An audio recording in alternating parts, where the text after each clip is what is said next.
నేను మీ రామతుజాద్. ఈ వీడియో చేయాలనిపించి బాధ అనిపించి చేస్తున్నాను. ఈ వీడియోని కంప్లీట్గా ప్రతి ఒక్కరు చూస్తారని ఆశిస్తున్నాను. చాలామందికి షేర్ కూడా చేయండి. ఒకవేళ నేను ఏమైనా మిస్టేక్ మాట్లాడుంటే నాకు క్షమించండి. బాధ అనిపించి చేస్తున్నాను. ఇక్కడ విషయం ఏంటంటే ప్రతి ఒక్కరూ గవర్నమెంట్ పోస్టులు ఎప్పుడు అని వెయిట్ చేస్తూ ఉంటాము. వచ్చినప్పుడు ప్రతి ఒక్కరము కష్టపడి అంటే ఫ్యామిలీకి దూరం అయ్యి తనకున్నటువంటి టైంలో తనకున్నటువంటి ఫ్లెక్సిబిలిటీలో తను కోచింగ్ వెళ్ళడము, ఆన్లైన్లో తీసుకోవడము, అవన్నీ పిల్లలను సవరించుకుంటూ అంటే మన అక్కయ్యలు కానీ ప్రతి ఒక్కరు టైము ఇక్కడ తనకున్నటువంటి టైంని మేనేజ్ చేసుకుంటూ అందులో ఉన్నటువంటి టైంని కేటాయించి చదువుతున్నారు. చదివినప్పుడు మీకు టీజీటీ వచ్చింది, పీజీటీ వచ్చింది, జేఎల్ వచ్చింది, అలాగే డిఎల్ కూడా వచ్చింది. చాలా సంతోషం. ఎందుకంటే మీరు కష్టపడ్డారు కాబట్టి మీరు 4 పోస్టులకు అర్హత సాధించారు. గ్రేట్, కంగ్రాట్స్ నేను కూడా చెప్తున్నాను. కానీ ఒక విషయం ఒకటి గుర్తుపెట్టుకుని ఫ్రెండ్స్, ఒక ఫ్రెండ్ అంటే ఒక మిత్రుడికి వాళ్ళ ఫ్రెండ్కి ఇది మన టీజీటీ వచ్చింది. అన్న నీకు డిఎల్ వచ్చింది, జేఎల్ వచ్చింది, పీజీటీ వచ్చింది, టీజీటీకి ఎందుకన్నా వెళ్తావు, నువ్వు వెళ్ళకపోతే నాకు ఛాన్స్ వస్తాయి కదా అంటే, నువ్వు ఎవర్రా పోయినా అనడానికి, నా జన్మ హక్కు, నేను కష్టపడి కొట్టుకున్న పోస్టు. ఆయన కూడా 1:2లోనే ఉన్నాడు పాపం. కానీ ఫ్రెండ్స్ మీరు ఒకటి గుర్తుపెట్టుకోండి, నిజంగా వాట్సాప్ చెప్పాలి నీకు. ఎందుకనంటే ఒకటే గుర్తుపెట్టుకోండి, నిజంగా నీకు టాలెంట్ ఉంది కాబట్టి 4 వచ్చాయి, సంతోషం. కానీ నువ్వు 4 పోస్టులు 4 నువ్వు చేయగలుగుతావా, అది నాకు కావాలి. చేస్తావా? చెయ్యవు కదా. అదే కనుక నువ్వు తప్పుకుంటే ఒక ఫ్యామిలీ బతుకుతుంది కదా. ఒక ఫ్యామిలీ అంటే 4, తనతో పాటు ఇంకా 3, భార్య, 2 పిల్లలు. ఆలోచించండి. ఎందుకంటే మీరు సమాజాన్ని తీర్చిదిద్దేటువంటి టీచర్లు, మనం మార్గదర్శకాలు. అంటే సమాజం ఎలా ఉండాలి ఏంటిది మనదే మొదటి పాత్ర ఉండాలి. అలాంటిది ఈ పాత్రని మీరు పోషిస్తున్నప్పుడు 4 పోస్టులు మీరు చేయగలుగుతారా? నిజంగా మీరు చేస్తానంటే నాకేం ప్రాబ్లం లేదు, సంతోషం. టీజీటీ, పీజీటీ, జేఎల్, డిఎల్ చేస్తారా? ఎవ్వరు చేయరండి. ఎందుకని అంటే ఎవరు చేసినా కూడా ఒక పోస్ట్ మాత్రమే, ఏదో ఒక దానికి వదులుకోవడమే.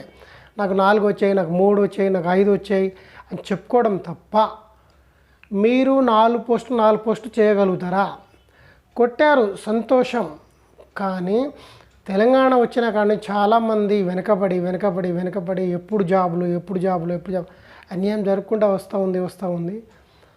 ఆ ఉన్న ఛాన్స్ని కాస్త మీరు కూడా ఇక్కడ ఛాన్స్ ఇవ్వకపోతే మీ తోటి మిత్రుడికి, మన అన్నకో, చెల్లెకో, అక్కకో, అన్నకో, ఎవరికో ప్రాబ్లం అవుతుంది. సో ఇక్కడ మీరు గమనించవలసిన విషయం ఏంటంటే, నాకు 4 పోస్టులు వచ్చాయి, నేను కష్టపడ్డాను, నా హక్కు, నేను గ్రేట్గా ఫీల్ అవుతాను, ఇవి అన్నీ చెప్పుకోవడానికి.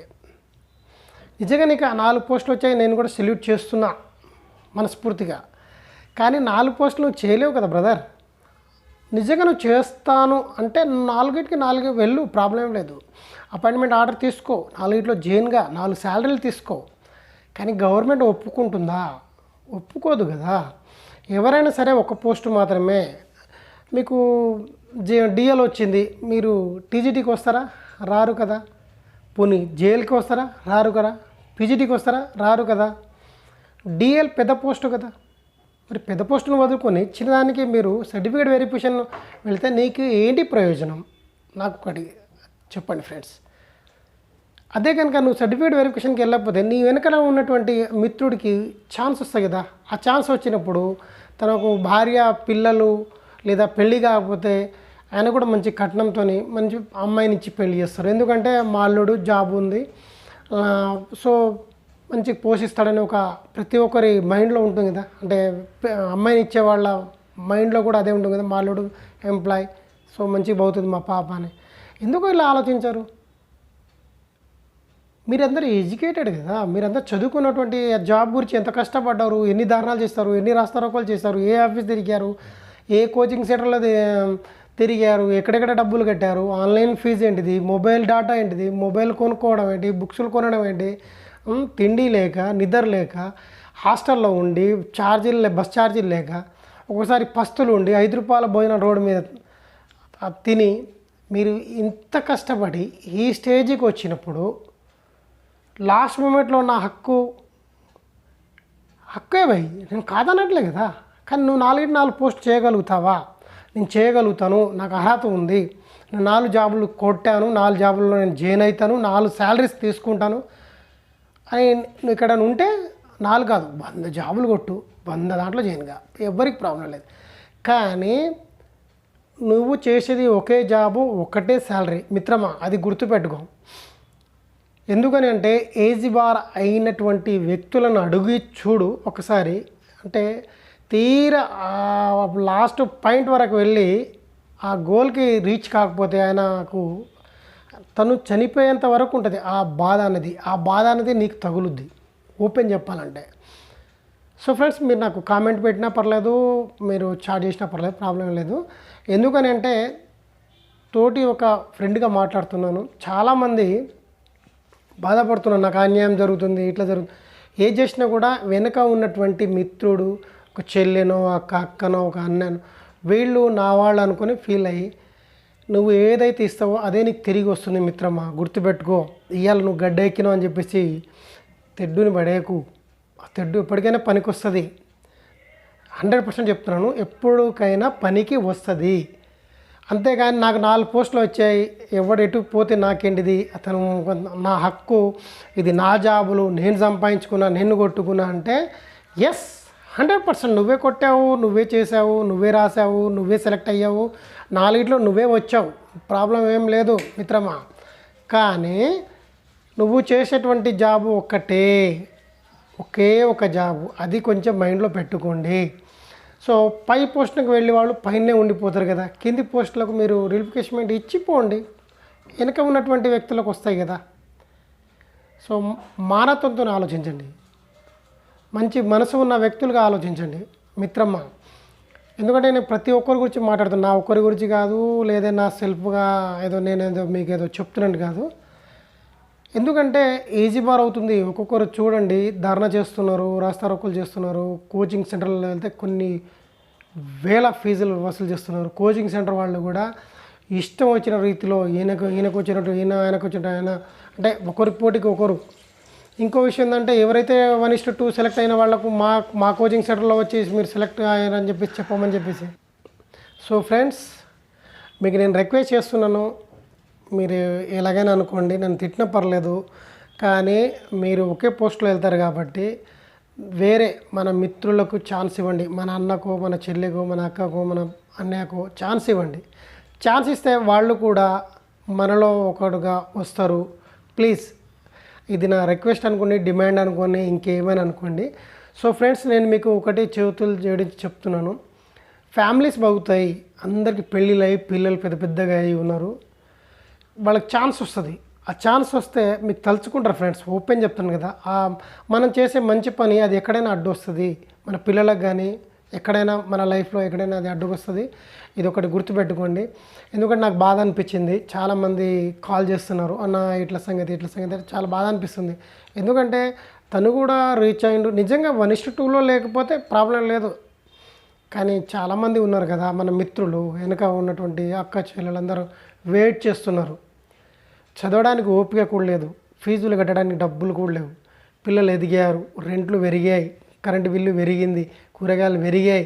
ప్రతి ఒక్కటి చూడండి, ప్రతి ఒక్కటి సమస్యనే వస్తుంది ప్రతి దానికి చూడాలంటే. ఎందుకంటే ఇప్పుడు ఉన్నటువంటి ఫ్లెక్సిబిలిటీ రేపు ఉండదు ఫ్రెండ్స్. ఈరోజు ఉన్నటువంటి ఆలోచన రేపు ఉండదు, రేపు ఉన్నటువంటి ఆలోచన ఎల్లుండి ఉండదు. సో ఏజ్ కూడా సహకరించాలి, కూర్చొని చదివేంత ఓపిక కూడా ఉండాలి ప్రతి ఒక్కరికి. ఎందుకని అంటే ఆ స్టేజ్లో ఆ ఏజ్ కూర్చోవాలంటే మామూలు కాదు. ఇప్పుడు చిన్న చిన్న పిల్లలే కూర్చోవట్లేదు, అలాంటిది పెద్దవాళ్ళు కూర్చోవాలంటే జస్ట్ ఒకసారి ఇమేజ్ చేయండి, అర్థం చేసుకోండి. కోర్టుల చుట్టూ ఈ రాస్తారోకోలు, దారాలు, ఇవన్నీ ఒకసారి గమనించండి ఫ్రెండ్స్, ఆలోచించుకోండి.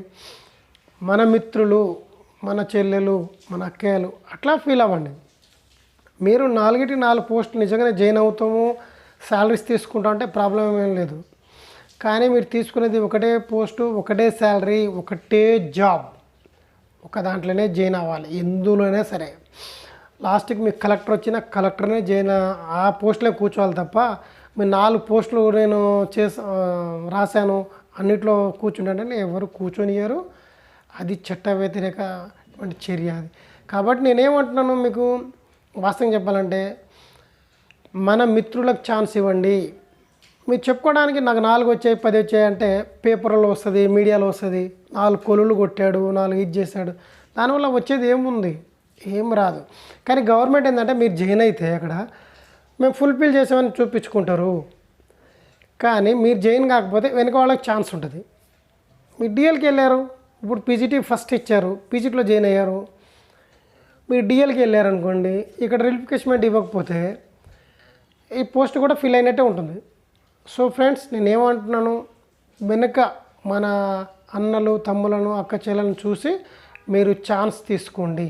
మీరు చేయకని అనట్లేదు నేను, కానీ మంచి పోస్ట్ ఎవరైనా సరే మంచి పోస్టులను జాయిన్ అవుతాము. ఎందుకంటే అల్లటప్ప పోస్టులు ఎవరు జాయిన్ కారు. 10 వచ్చినా 4 వచ్చినా మనం ఎందులో జాయిన్ అవుతామో అందులోనే మాత్రమే జాయిన్ అవుతాము. సో ఫ్రెండ్స్, నా రిక్వెస్ట్ ఇది అందరి తరపున, అన్నల తరపున అక్క చెల్లెల తరపున నేను మీకు దండం పెడుతున్నాను. ప్లీజ్ ప్లీజ్ ప్లీజ్ వెనుక ఉన్న వాళ్ళకి ఛాన్స్ ఇవ్వండి ప్లీజ్ ఫ్రెండ్స్. మీ అంత మంచి మనసు ఉన్నటువంటి వ్యక్తులు ఎవరు లేరు నాకు తెలుసు. ఎందుకంటే మీరు కష్టపడి ఈ స్టేజ్కి వచ్చారంటే మీకు ఆ బాధ ఏందో తెలుసు. కాబట్టి దయచేసి మీరు వెనుక మన మిత్రులకు కానీ అక్క చెల్లెలకు కానీ ఛాన్స్ ఇవ్వండి. ఇది నా రిక్వెస్ట్. మీకైనా మిస్టేక్ అనిపించంటే నన్ను కాల్ చేయండి, నేను మీకు ఆన్సర్ ఇస్తాను. Thank you so much. Bye bye friends.